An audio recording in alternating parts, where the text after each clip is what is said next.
న్యూఢిల్లీ పర్యటనలో భాగంగా తెలంగాణ ముఖ్యమంత్రి రేవంత్ రెడ్డి కేంద్ర రక్షణ శాఖ మంత్రి రాజ్నాథ్ సింగ్ తో కలిసి కీలక సమావేశమయ్యారు.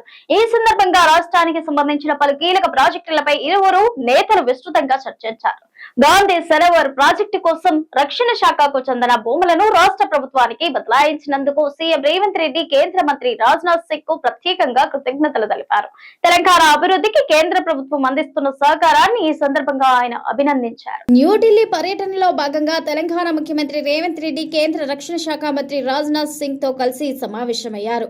ఈ సందర్భంగా రాష్ట్రానికి సంబంధించిన పలు కీలక ప్రాజెక్టులపై ఇరువురు నేతలు విస్తృతంగా చర్చించారు. గాంధీ సరోవర్ ప్రాజెక్టు కోసం రక్షణ శాఖకు చెందిన భూములను రాష్ట్ర ప్రభుత్వానికి బదలాయించినందుకు సీఎం రేవంత్ రెడ్డి కేంద్ర మంత్రి రాజ్నాథ్ సింగ్ కు ప్రత్యేకంగా కృతజ్ఞతలు తెలిపారు. తెలంగాణ అభివృద్ధికి కేంద్ర ప్రభుత్వం అందిస్తున్న సహకారాన్ని ఈ సందర్భంగా ఆయన అభినందించారు. అలాగే రాష్ట్ర ప్రభుత్వం అత్యంత ప్రతిష్టాత్మకంగా భావిస్తున్న ఆదిలాబాద్ ఎయిర్పోర్ట్ అభివృద్ధి అంశాన్ని కూడా ముఖ్యమంత్రి ప్రస్తావించారు. భూసేకరణ, యుటిలిటీల బదలాయింపు తదితర అంశాల్లో రాష్ట్ర ప్రభుత్వం పూర్తి సహకారం అందిస్తోందని కేంద్ర మంత్రికి హామీ ఇచ్చారు. దేశ భద్రత, రక్షణకు సంబంధించిన ప్రాజెక్టు కావడంతో రాష్ట్రం తరఫున అవసరమైన అన్ని విధాల సహాయ సహకారాలు అందజేస్తామని స్పష్టం చేశారు. భారత వైమానిక దళం విస్తరణ ప్రణాళికల్లో భాగంగా ఆదిలాబాద్ ఎయిర్పోర్ట్ ను భారీ స్థాయిలో అభివృద్ధి చేస్తున్న నేపథ్యంలో ప్రయాణికుల కోసం సివిల్ ఏవియేషన్ టెర్మినల్, కార్గో సదుపాయాలు, maintenance, repair and over hall కేంద్రాలు, హ్యాంగర్లు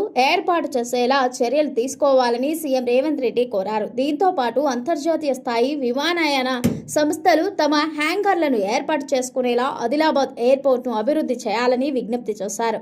ఇటీవల మధ్యప్రాచ్య ప్రాంతంలో చోటు చేసుకున్న పరిణామాల నేపథ్యంలో ప్రపంచ ప్రఖ్యాత ఎయిర్లైన్స్ కు ప్రత్యామ్నాయ కేంద్రంగా ఆదిలాబాద్ ఎదిగే అవకాశాలు ఉన్నాయని సీఎం అభిప్రాయపడ్డారు. అలాగే మహబూబ్ నగర్ జిల్లా దేవరకద్ర సమీపంలో డిఆర్డీఎల్ ప్రతిపాదించిన కీలక రక్షణ ప్రాజెక్టుకు త్వరితగతిన అనుమతులు మంజూరు చేయాలని కేంద్ర రక్షణ మంత్రిని కోరారు. రాష్ట్ర అభివృద్ధి, జాతీయ భద్రతకు సంబంధించిన అంశాల్లో కేంద్ర రాష్ట్ర ప్రభుత్వాలు సమన్వయంతో ముందుకు సాగాలని ఈ సమావేశంలో నిర్ణయించారు.